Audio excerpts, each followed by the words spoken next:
8. How are you doing today, Miss Beautiful Janice?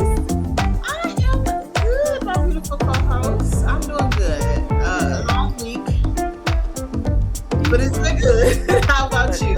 It's long week as well, but I celebrated my birthday yesterday, so I did well. It was nice. It was a good day for me. Blessed to see another year. Yes, Always it's blessed to see really a another blessing. year. Mm-hmm.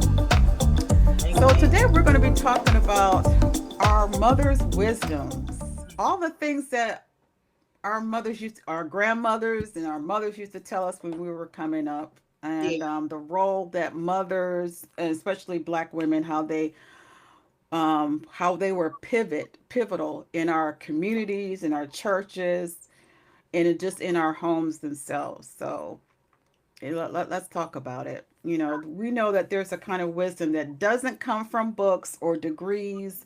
It's coming from living experiences through prayer and sacrifice and responsibility.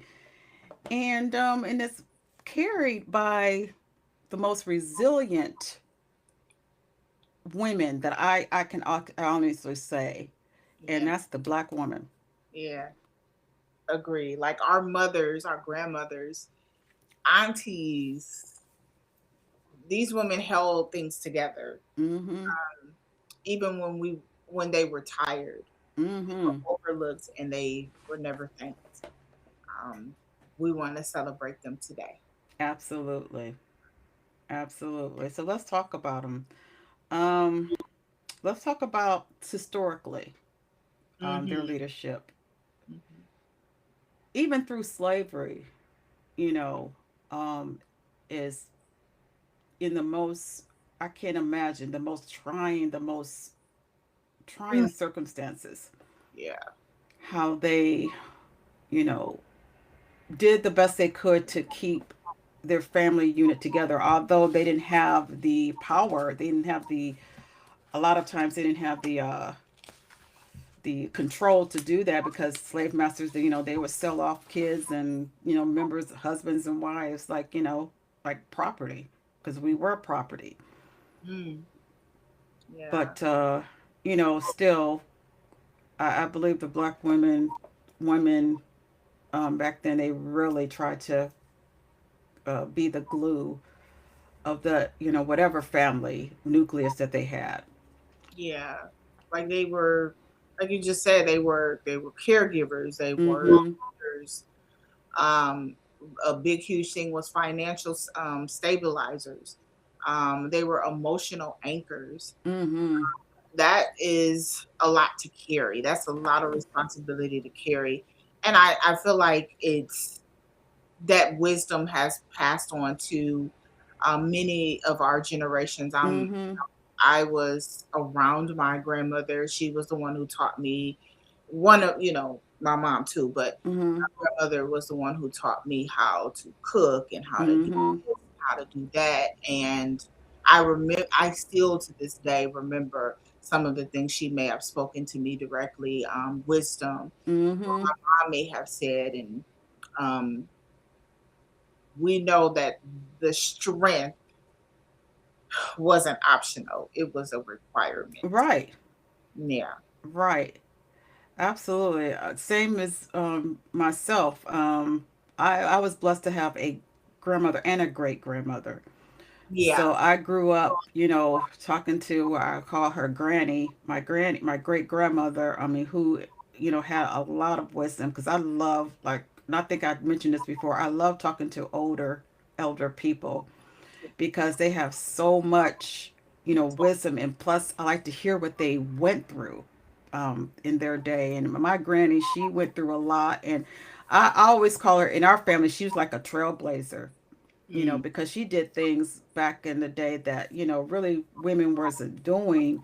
Um, you know, when she decided to do something, she did it. I mean, it wasn't like she stayed in a marriage that was, well, I'm gonna stay here. No, she divorced and moved on. You know what I mean? Mhm. She didn't accept any kind of Treatment. treatment. Exactly. She did for a little bit, but then she found the strength to just move on. And I think a lot of, us have learned from from those women back in the day. Yeah. I, I get. I heard my uncle say this. He was like, "You have, you have the demeanor of your grandmother. She was a no nonsense person, Mm-hmm. and that's where I get my resilience from, and Mm-hmm. just being who I am. But it's like, you know, I had great examples growing up. I can remember, like, even I felt that I should also acknowledge our female cousins too, because I have an older female cousin that I look at as a sister, Mm-hmm. auntie, more than just a cousin. It's Mm-hmm. someone who I can feed off of and get that wisdom, because she's much like, maybe a little over 20, close to 30 years older than me. Mm-hmm. And it's we've always had that connection. Mm-hmm. So I can appreciate her wisdom. And she has a mix of realistic and back in the day, but being modern, what's going on Mm-hmm. in today's world. So I can appreciate those conversations. So yeah, you can't find women like that nowadays. So I celebrate them as much as I can, um, as much as I can. Right. Yeah. Right. Now, how influential um, our women, black women, were in the church? I know that's a is that a trick question? No, it's a broad question. Right. Yeah. Because Yeah. I mean, oh wow, man, that's a huge question to answer. Mm-hmm. They were an integral part of the church. Mm-hmm. I remember my mother being on. I mean, my grandma. Well, my mother was too, I believe. Was on the motherboard.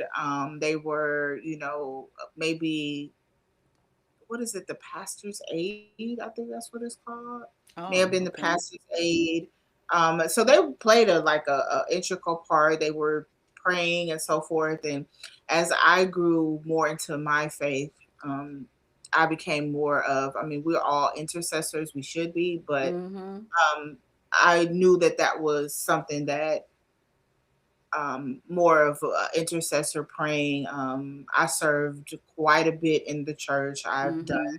from finances to uh, all kinds of stuff. So it's like, Mm-hmm. we play, our culture plays a big, huge part in in the church. It's Right. phenomenal.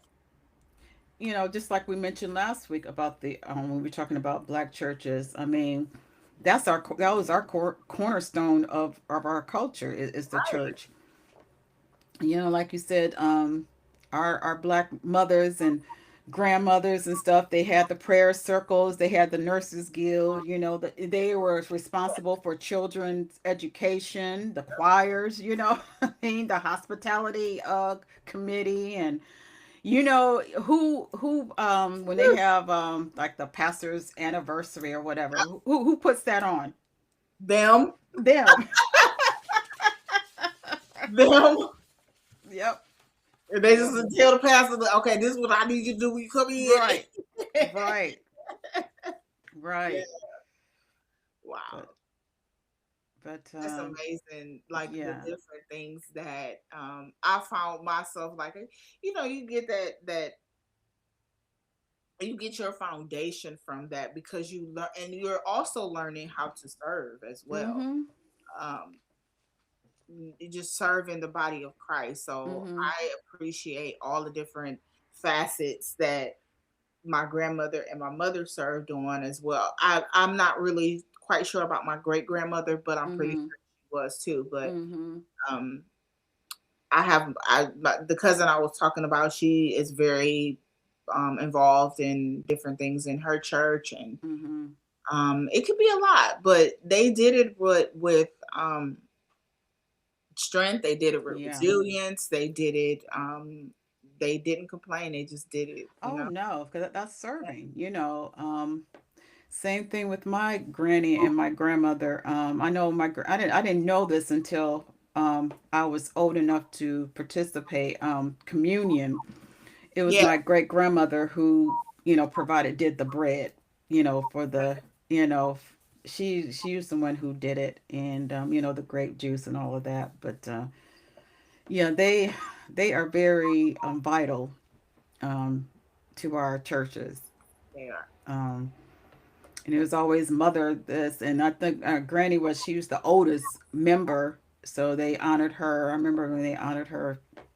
And most of our grandmothers and grannies and stuff, they always have that special seat. This is my, this is yeah, you don't mess with that. They got their seat, you know. Yes. It was an unspoken thing. Right? Yeah, yeah. You already know that you don't Yeah, sit here because mother this or sister, sit there. yeah. So, mm-hmm. I want to talk about one thing that also they not only did they pray, but they cleaned, they taught, they cooked, they corrected, Oh yeah, and they yeah, covered people spiritually. And that's what I was just talking about, the intercession piece of it. yeah. I remember moments where they had the ministry where they would cook or prayer breakfast. Mm-hmm. The women's. It's so many different things that they did within the church that Mm-hmm. it was family. It was Mm-hmm. you felt like it was family. If Right. you felt I remember when I was younger. It's a funny story, but it's like when I thought about the different things that they did do, the pray, they cooked, they taught, and corrected. But I'm telling my age, but where we had to wear slips under our Oh dress. yeah. Oh yeah.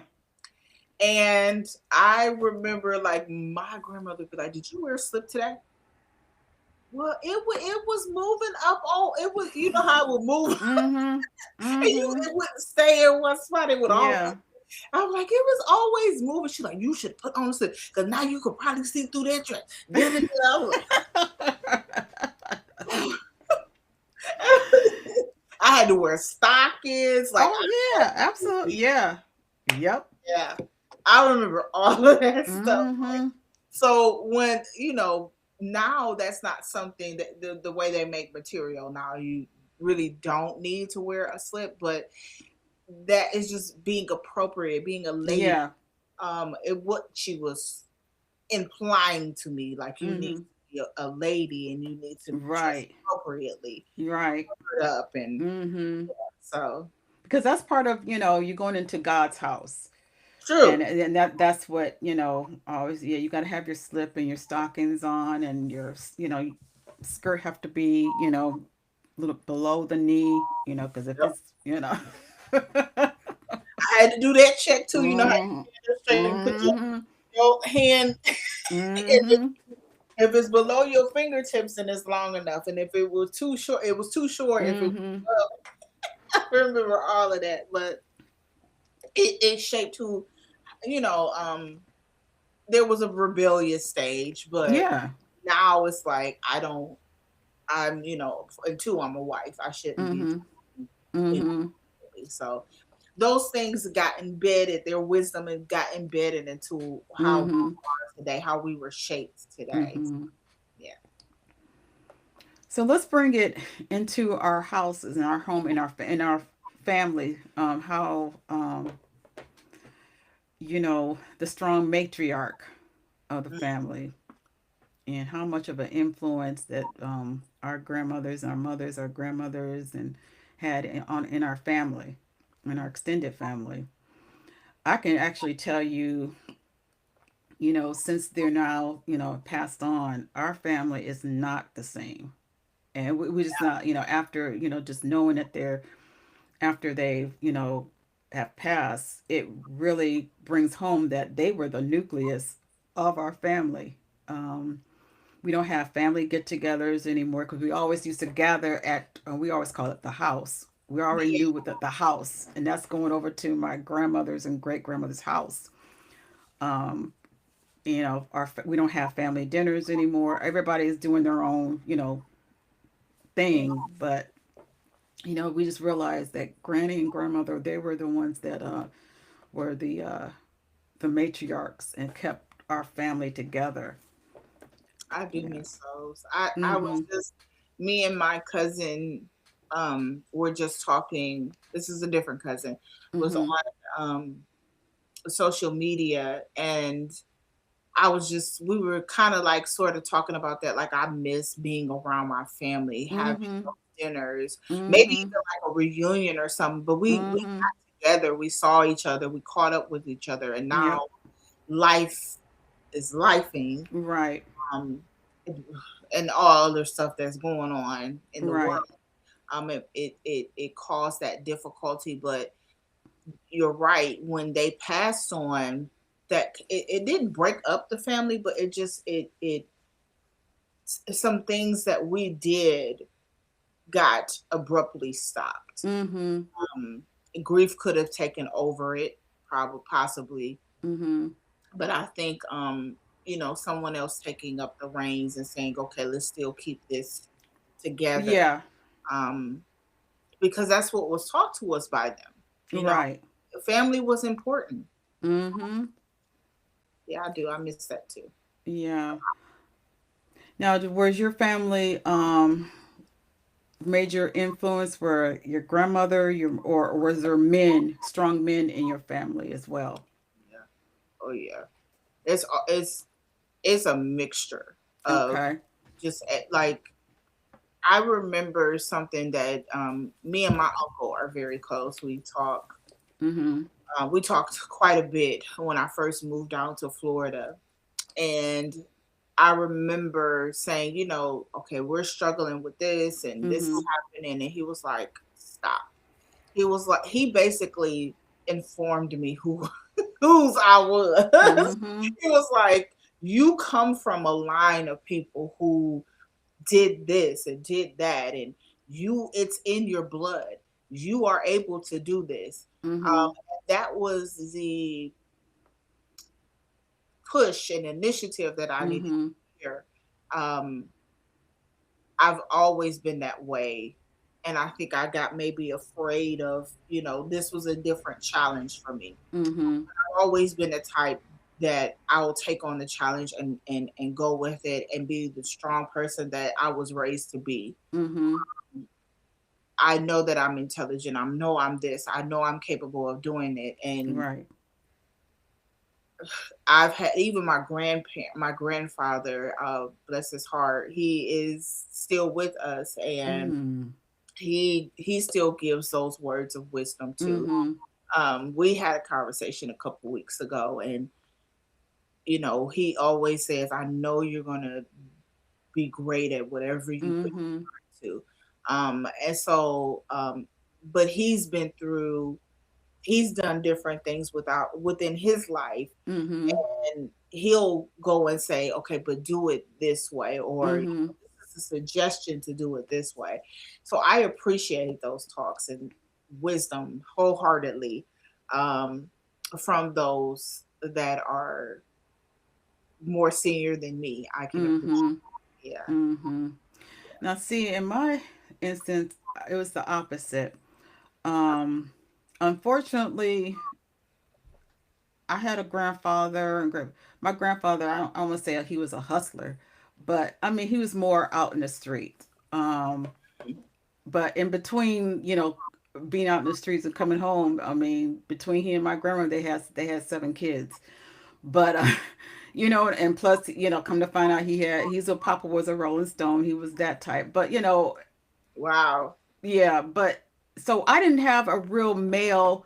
We loved our grandfather. Don't get me wrong, because every time he would come around, he was the life of the party and all. He was one of those. But as a father, this is on my mother's side.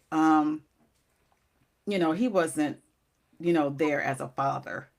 Mm, And so I didn't have a strong, you know, grandfather influence along with my grandmother. My grandmother was the one, and my great grandmother were the ones who like I said, the nucleus of the family. Um,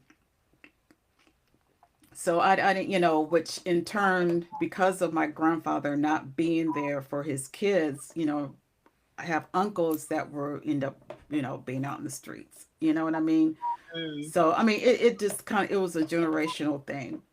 So only thing that I have as far as positivity was in the resilience and the strength I can look is our women, the women in our family, because we had to, because there weren't any male, really stable male Okay. figures in our house, in our family, that really could, you know did what they were supposed to do.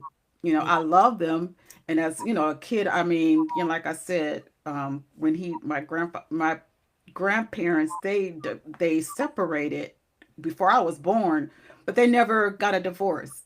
I mean, it was just like they did a legal separation, and that was it. And then my grandfather, he would still, as a kid, he would still come over to the house, and but my grandparents, they weren't never I never seen them together, and I've always heard stories. My grandfather was he was a truck driver, but wouldn't bring the money home to the kids.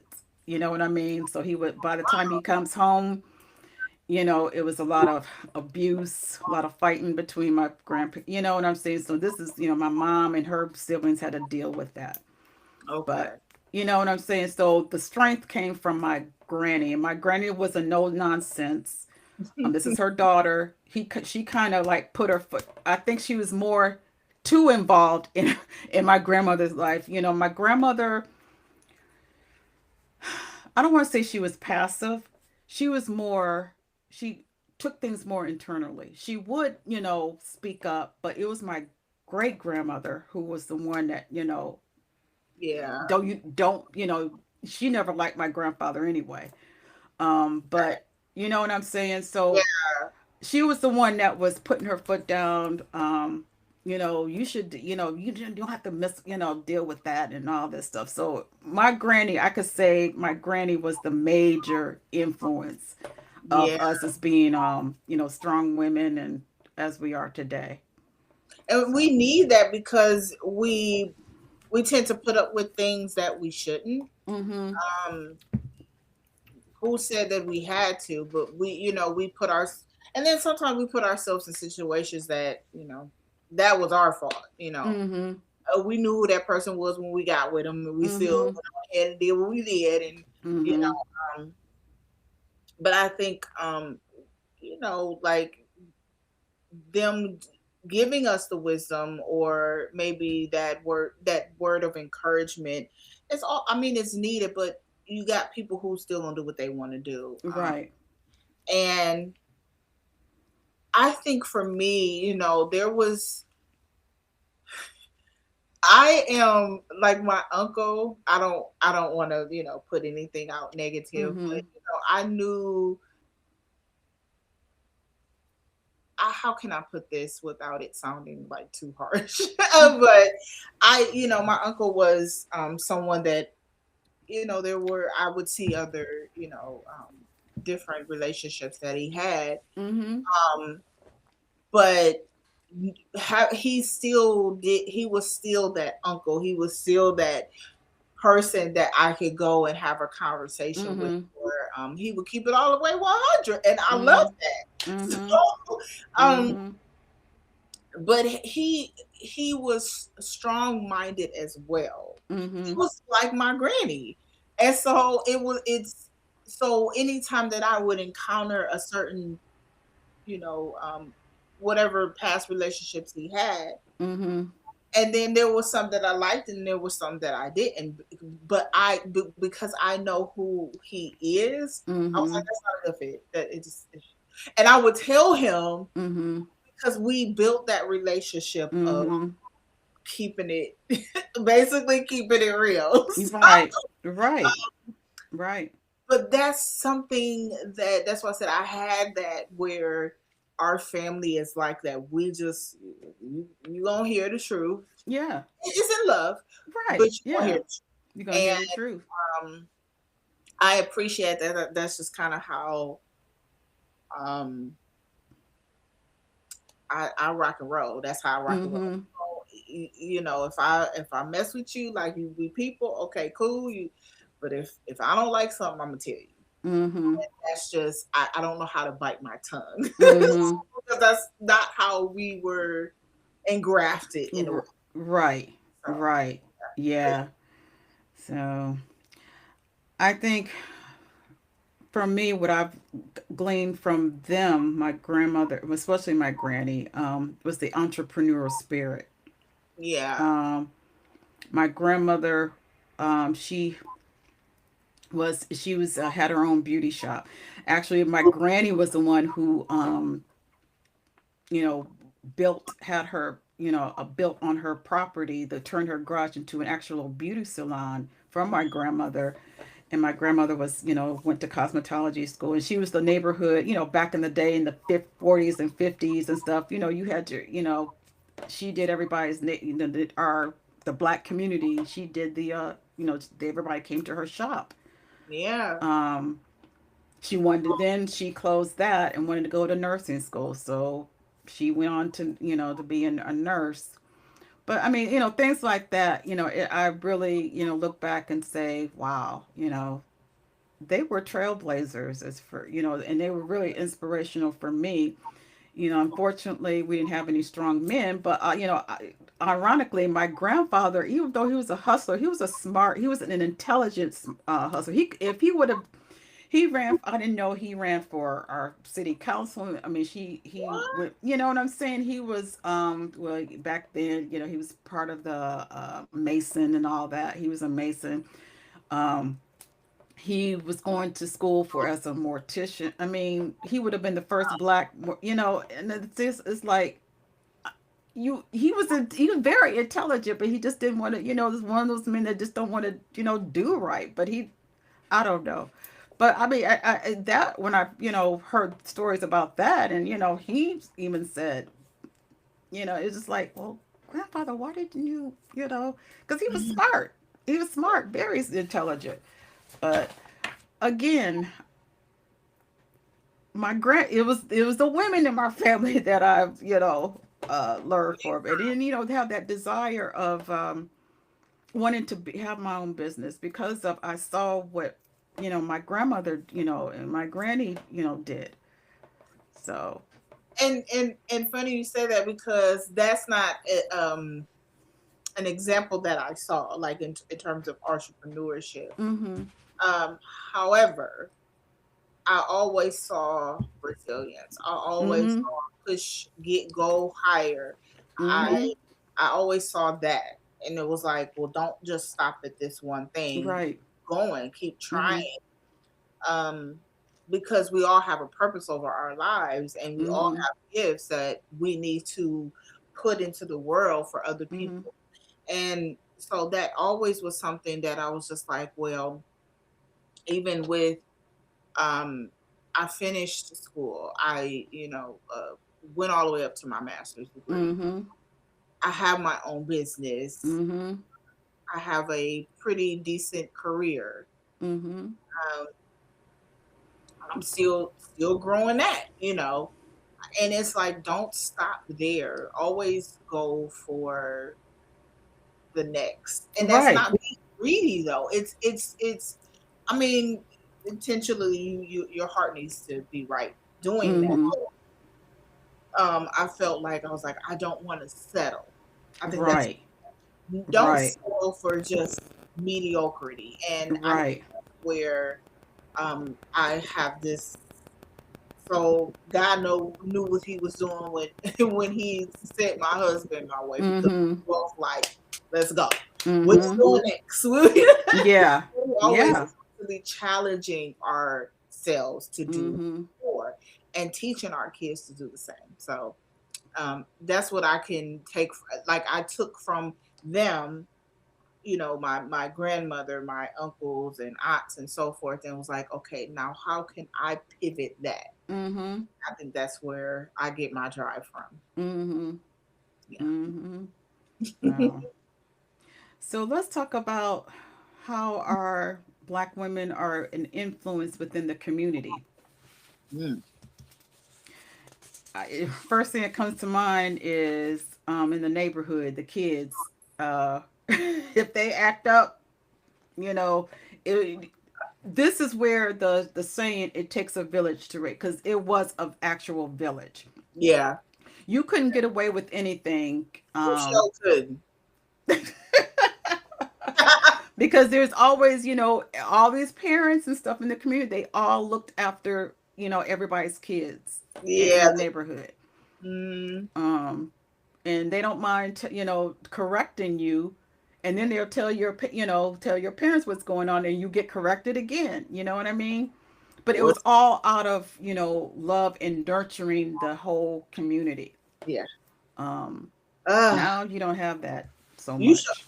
Some of these kids need a whooping. They do. They I, do. They need, I I see. mean, yeah. Oh my God. Because I that it's like the level of respect. Mm-hmm. Is just out the door, I feel. Um, we as parents, I don't know what happened in our culture. Not everyone is like that, but what I'm Right. saying is that it got lost somewhere. Yeah. There's no way I'm going to go and disrespect someone who is older than me. Um, that's just not how I was raised. No, And absolutely not. yeah, you see that now. Like it's okay for someone younger than me to just walking around cussing and saying all kinds of stuff, and it's Yeah. I have virgin ears. Hello, Right. like I don't want to hear all of that. Right. There's too many words in the the vocabulary that we can use Mm-hmm. that doesn't need to be a cuss word, but just being around, just seeing what I've seen over the past years is it's changed drastically in our culture, how we were raised Right. versus now. Now. Yeah. And it's funny you Versus, say that. It's funny you say about the disrespect. In my line of work, unfortunately, I deal with like the criminal element, so to speak, and I have to deal with a lot of young people and just the language that they use. And some one particular one. This is not too long ago, maybe 2 or 3 weeks ago. And this young man, he was just cussing and talking to the other guys and just being so vulgar. And I said, look, I said, hey, I just had to say, look, I'm a female. He said, I don't care if you're a female or not. I didn't have, and then I said, okay, so I, dealt with them. And then it's funny because the other guys, by the time I had to take them to their destination, mm, he, the guy apologized. good. It took a lot of it took the other guys to say, you need to apologize to, even though they were sometimes some of them, they can tell who, you can tell they had a little bit of home training. Um, Right. Not, maybe not much, but they had a little bit of home training. And then this young man, he said, "Man, I'm sorry, it's not you. I'm just, I said, I accept your apology, but it's like they just, I'm like, who raised these kids? Who raised them? Um, if they don't have respect for me, and I'm old enough to be their mothers, I'm sure they didn't have respect for their own mothers. A lot of them, or and I'm gonna say it. A lot of them, maybe their mothers never was in their life, or they were raised by their grandmother. I mean, that's another generational cycle. Um, you Yeah. know, Yeah. Because and right, and there's no fathers in the home, or if there is, whether they know who their father is or not, I don't know, or the father is locked up, and so they're again that cycle keeps going on and on and on. Oh my God, we was just talking about cycles yesterday, me and my cousin. Like we need to break them for real. Mm-hmm. Like even when I used to teach, before I actually started like a career in healthcare, I Mm-hmm. used to help this guy that I met where I used to go to the school. It was I can't think of the name of the school, but it's off of Eddie Road. I don't know if it's still there. But I would help him, and the young ladies that now they probably in their close to their 20 30s now, Mm-hmm. or going into their 30s, and the girl comes in, she got a, she look older than what she is, because this is Mm-hmm. elementary school, by the way, that I'm teaching, and you can't read hard. And when you got challenged, you get an attitude. And I remember a parent coming in and was like, "Why did you give my child a F?" The assignment wasn't done correctly. Number one. Right. Number two, are they reading at home? I mean, of course, I wasn't like mean to her, Right. Right. but I'm like, well, what is she doing at home? Right. Because you could tell she know what all the shows that's on, but she Mm-hmm. can't tell me the answer to a simple math question. She Mm-hmm. can't tell me what she can't comprehend what we read out of this book. Mm-hmm. That's a problem. And it's I don't know. I couldn't even answer it with a straight face because I don't know. Mm-hmm. And if it was happening then, God forbid, I don't know what it looks like now. Yeah. But you have those teachers who really care. I have a Mm-hmm. great friend that does that. Actually, she's getting bumped up to a higher position, but she's always been that. She's always been a teacher. She's always been someone who wants to help the kids Mm-hmm. develop into something, and she always gives them a word of wisdom. And I Mm-hmm. admire her for that. That's a perfect job for her. I swear it is. It is a Mm-hmm. perfect job for her. And you have people like that, but um, people get into it for money or whatever the case may be. And these kids need a village. They need guidance. Right. Um, and we lost that. We Oh, lost we've lost it. Yeah. We it. lost It it. went out the window like years ago. Yeah. So And then, people always say, well, what generation, who caused it? Was it Generation X, or, were we the because I'm a Generation Xer. I said, was our generation the problem of why these kids are the way they are? I don't know. I think a lot of it is having kids. that You that know what I mean? You having immature kids having kids, and then, they didn't come from a good, nurturing, supportive family background. So now you're having kids and not all, because then there's some that have say, look, I'm gonna make sure my kids are not gonna go through what I did, and they make that effort to you know take them out of that environment. There's plenty of young women that are like that, but then there are some that just it just cycle begets cycle. The cycle keeps continuing, and then by the time they get in school, if they go to school, you wonder why these kids are the way they are, because you got to look at their home life yeah. And or I lack it's thereof. Yeah, and that's something that me and my youngest was talking about the other day. I said, this is the reason why we did what we did. Right. We grew up in Cleveland, but we wanted something more for you, Mm-hmm. which is why we was like, all right, we're moving out of the state of Ohio. We out. Mm-hmm. And Mm-hmm. I don't regret that at all. I think it was a strategic move. It grew me and my husband up, and then we all grew. I told him, I said it helped us grow as a family, Yeah. as a unit, because that's all we had was each other. Mhm. Mhm. And I was like, he doesn't, my youngest doesn't remember some certain things. And I said, we always got the compliment that you all, I have two boys, Mhm. well, two young men, I should say. And they always say how mannerable they were. They're well Mhm. spoken. And Mhm. yeah, I didn't want them to grow up in an environment that was going to continue a cycle Right. over and over. Right. I'm like, no. And me and my husband was in agreement with that. We was like, all right, well, where can we go? Where can we Mhm. take take an opportunity and make the best of it? And Mhm. that was the reason for the move. The move wasn't for us, it was for them. For them, right. Yeah. And parents, as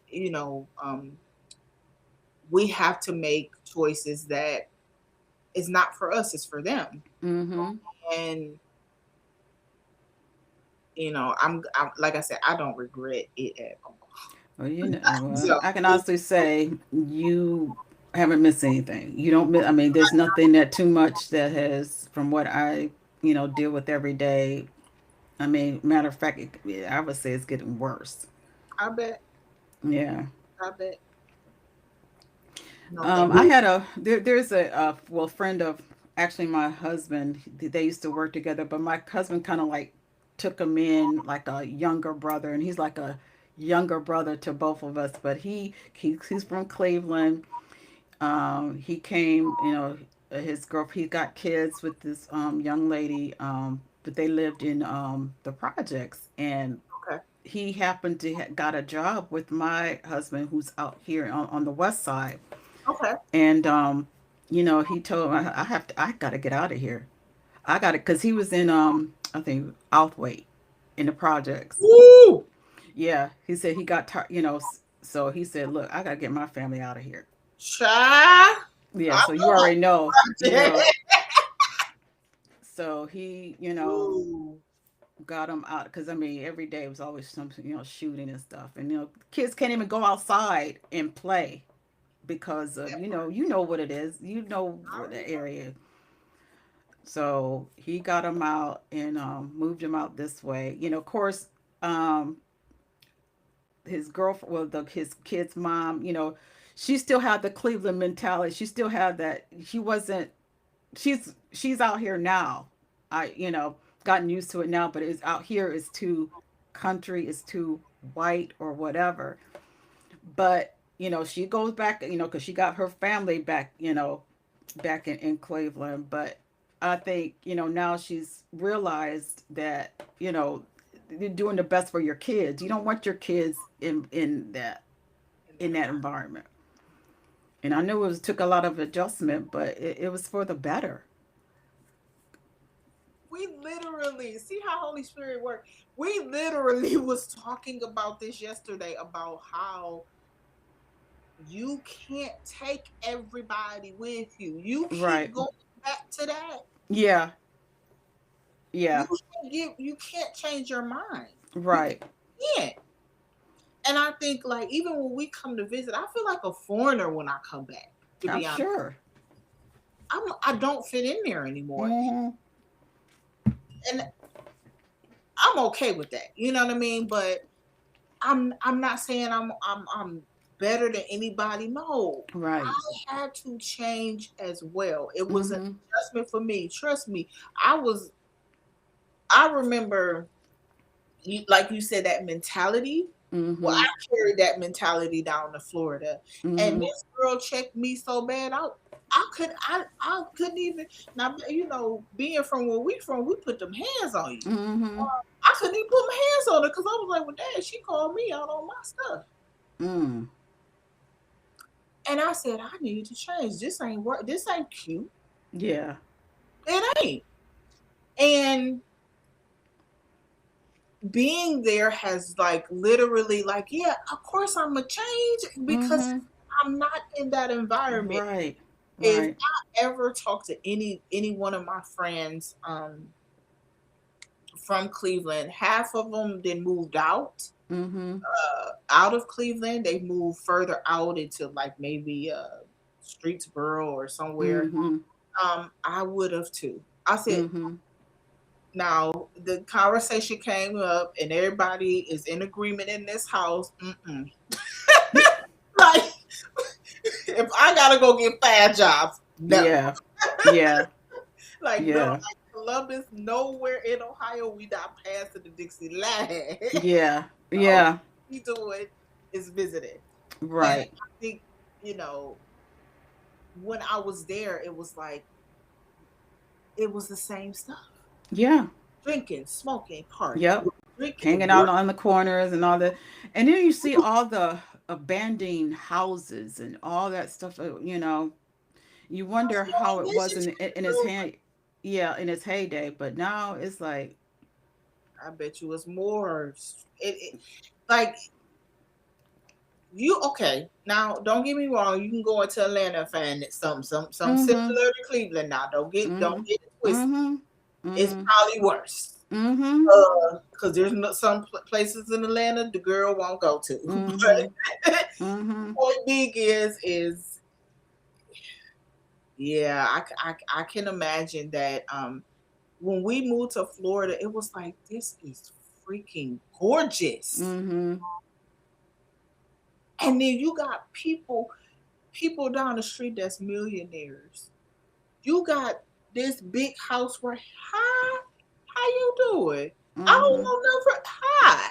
Mm-hmm. I just being around it Mm-hmm. change your perspective of okay, if they got it, and it's not coveting or nothing, Right. but if they got it, let me push to do something, do more. Right. Do more. But when it come up, every time I come back, it be like looking around like, yeah, thank you, Jesus. Yeah. Literally, Right. thank you, Jesus. But did you always figure, I mean, like, are we talking about Cleveland? Sorry, but Say what?